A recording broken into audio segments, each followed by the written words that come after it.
watu wa Bondo, watu wa Siaya. Sasa niwapatie story. Unajua kwambo uko Uasin Gishu, mahali mimi nimezaliwa, tulimpatia 21%. Lakini hapa Siaya, mnajua mlinipatia ngapi? 1%. Si hapo mnaona iko ubaguzi? Si hapo iko makosa? Mutarekebisha. Tukipatia kwambo 21%, mnipatie 21% hapa. Fanya tu bidii. Fanya tu bidii. Agomba afanye bidii, aongezwe kidogo na aongezwe kidogo. That was the president in Nyanza region, and you know, I guess taking us back to a time when these two are actually, you know, on the same side politically. So take us through this tour of the region. There was much that was done there, you know, in that space. Your thoughts on that, Sam? Right. So the president, I think he's been there before, 1 or 2 times, but this, I think, was the first major tour that he has made in terms of the development programs that he wanted to unveil, including, remember, just before President Kenyatta left office, there was that very disturbing image of the MV Uhuru. At that time, it had not been painted, and so much work had not been done. So people are asking, Eddie, you mean this is the kind of work that we can do as a country of a ship? But obviously now when you look at it, I mean, it looks quite appealing, and the good work that has been done. But also, he goes there with 2 key messages. First, to witness the development programs.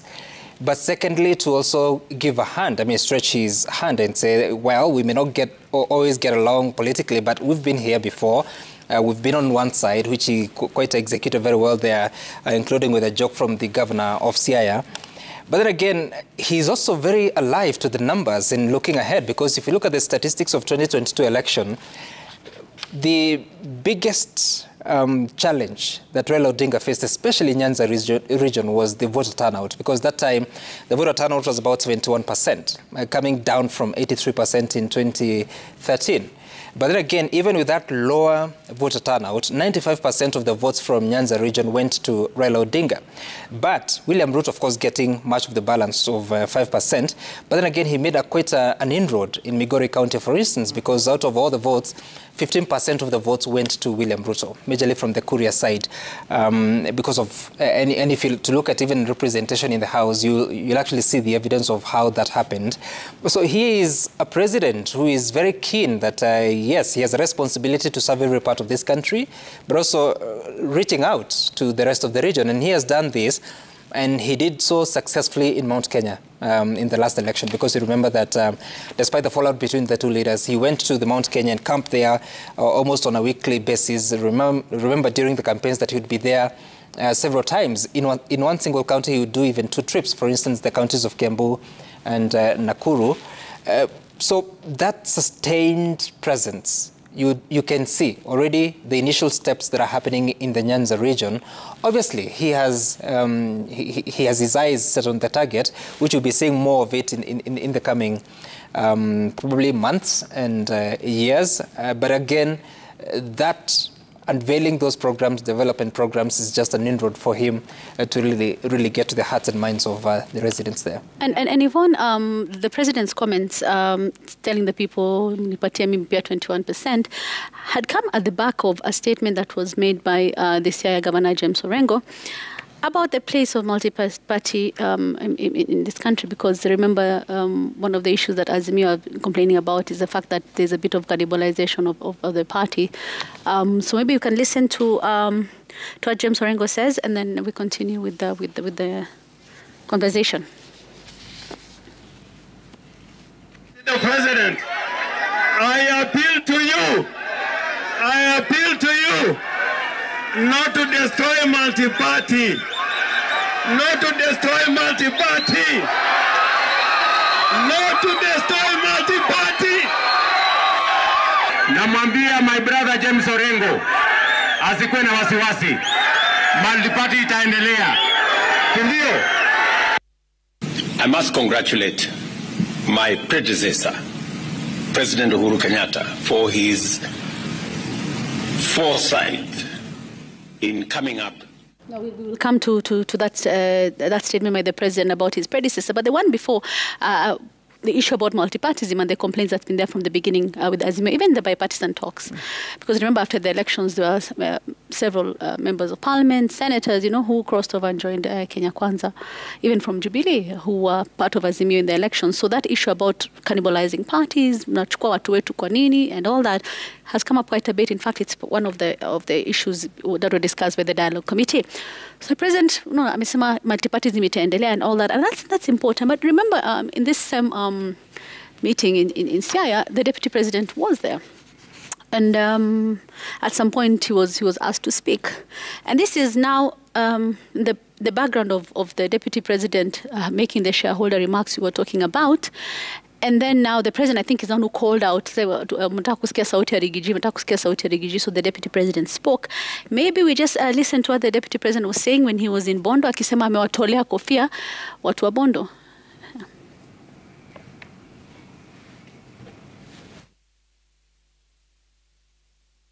Nimepata watu waegezaji. Nimepata watu ambao wanataka kuweka vifaa ya utalii hapa kwenu. Sawa? Lakini wameniuliza jambo moja, ya kwamba tunasikia huko kwenu. Unajua nikiwa huko Ulaya, wananiambia tunasikia huko kwenu ni mahali ya vita, na ni mahali ya fujo, na ni mahali ya watu inaharibiwa. Mahali ya Bondo ni nyinyi. Mimi nimetolea nyinyi kofia kwa vile mmejitokeza kumuona rais wetu. Tumefurahi sana kufika hapa. Mimi nikisema harambe, mnasema Ruto harambe. Mimi nimesema ya kwamba mambo ya kupeleka Kenya mbele, mimi nitahakikisha kila sehemu ya Kenya haibaguliwi kwa mambo ya maendeleo, kwa misingi ya kabila ama dini ama siasa. Tunataka tutembee kama ndugu moja wa taifa moja la Kenya. Tumekubaliana? Even the deputy president was very careful with his words. But now when the president spoke, he spoke about development projects that he had initiated, akisema ini ya kila mtu and all that. This was at the tail end of his 4-day Nyanza tour, and everywhere he went in Nyanza, kule Uriri, kule alikoenda kote, the development projects that were launched. So as I finish, I want us to listen to the president just telling us about nilikuwa Busia, weka hii, nilienda huko Kabonyo, tuliangalia mambo ya samaki, tuliangalia mambo, because everywhere he went, the president launched different projects. The ones for the farmers about samaki, giving them a cold room. That was an important one. I think when we get that soundbite, we'll try and play it. But he did list what he had gone to do in Nyanza and how many projects he had launched. I think as part of a way of telling the people from this area, mimi ni wenu wote. Yeah. Doesn't matter kama ulipatia kura mkunipa, nimekuja na nimewaachia whatever goodies that I've left here for you. And then of course there were minunguniko ambayo ilikuwa ishaanza from Central. I think we'll speak about that in a bit, about how hajapeleka miradi ya maendeleo kule.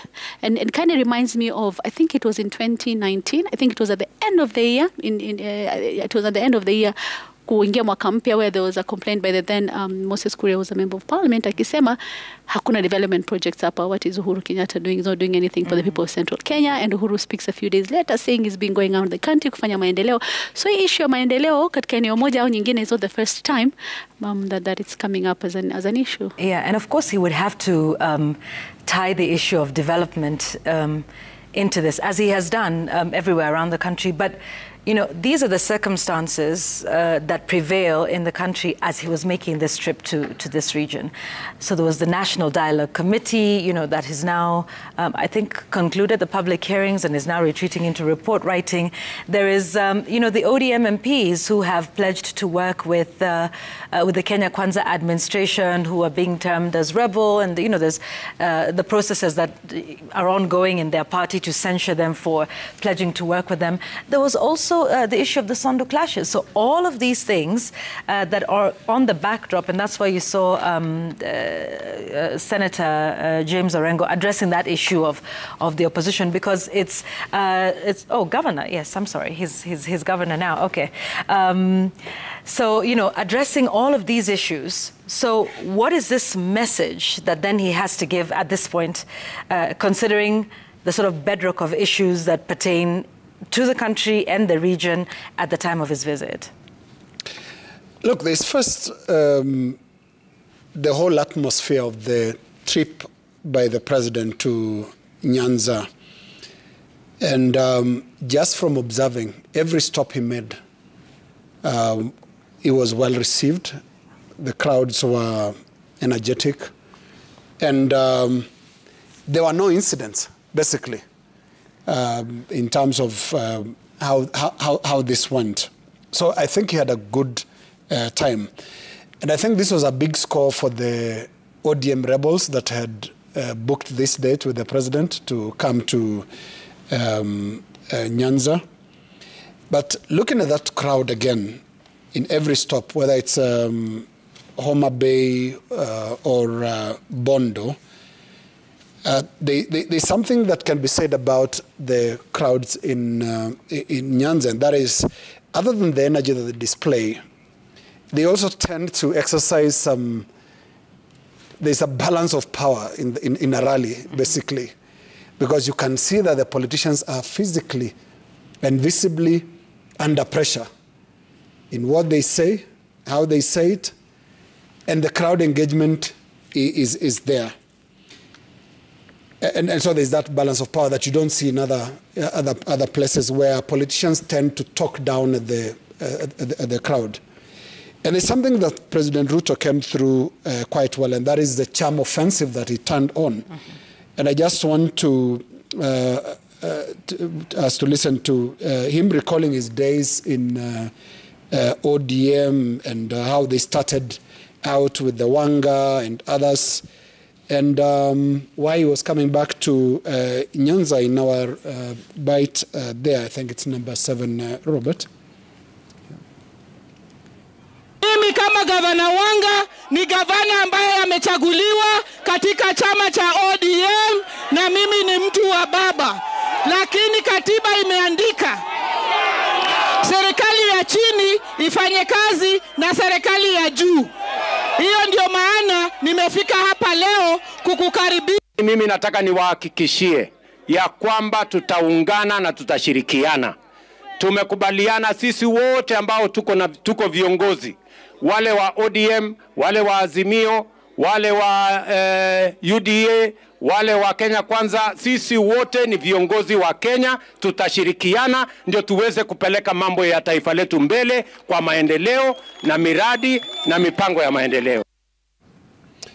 A charm offensive right there, and it's actually a mix of both, because there was a charm offensive and also the president delivering, and there was that bite that we played earlier about perceptions that Nyanza is a region where there is political violence, throwing of stones.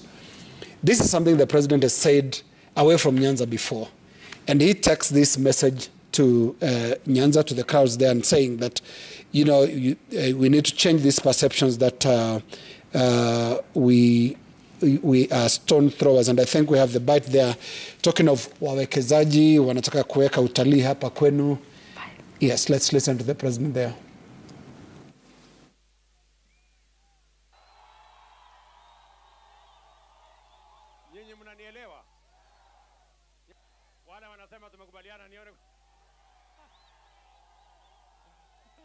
Nimepata watu waegezaji. Nimepata watu ambao wanataka kuweka vifaa ya utalii hapa kwenu. Sawa? Lakini wameniuliza jambo moja, ya kwamba tunasikia huko kwenu. Unajua nikiwa huko Ulaya, wananiambia tunasikia huko kwenu ni mahali ya vita, na ni mahali ya fujo, na ni mali ya watu inaharibiwa, mahali ya kufanya maandamano sijui kila Jumatatu sijui lini. Sasa hata nyinyi mnataka kuniweka hasara. Ati sasa mimi nazunguka Kenya mzima, nazunguka duniani huko kwote, nawaambia Kenya is a good place, tuko na renewable energy, tuko na nini, mnaweza kuleta mali yenu. Alafu hapa waegezaji wanakuja wanakuta iko maandamano, mali yao imeharibika, biashara yao imeharibika, lami imechomwa, mali imeharibika. We must build a country where we have a peaceful nation. That's consistency. He has raised this before, especially during the Maandamano. You remember the weeks that the Maandamano was there and the protests, and he would say that, this is about destruction of property, destruction of roads. And he took this message directly to the crowds there. And it's about how he also packaged it. Angusha, in a charming, friendly way, and the message landed. Yeah, and it's different from when you're in other regions and you say, wale watu, and so you can tell about the messaging. And I think what was interesting that you notice here is about balance. So we have development projects and, we have politics. We have the charm offensive politically in terms of, we've been here before, we've been together. And, guys, there's, when you are protesting against me and my administration, there was also balance. And we played that earlier, which I found interesting. And perhaps what our politics should be like when governor of Siaya then says, Mr. President, do not kill multipartism. They're standing literally on the same podium. And then the president has the mic and he says, don't worry, we're not killing multipartism. And so this is a difference of opinion, or one person, telling another they disagree with their form of politics or their style and approach. Yeah, and the other, yes, and it truly probably was a balance of power on that stage. And that was interesting to see. There was also another interesting balance, which was, like we said, reaching out to this community, which, by the way, supported the handshake of 2018 and the duo of then President Uhuru Kenyatta as well as Raila Odinga, after all of the, as Jamila would say, cheche ya maneno that came from the Kenya Kwanza administration. In fact, saying that former President Uhuru Kenyatta was fanning chaos and, that sort of thing. And then we hear this very rare statement from President Ruto praising his predecessor. My predecessor, President Uhuru Kenyatta, for his foresight in coming up with this shipyard refurbishment.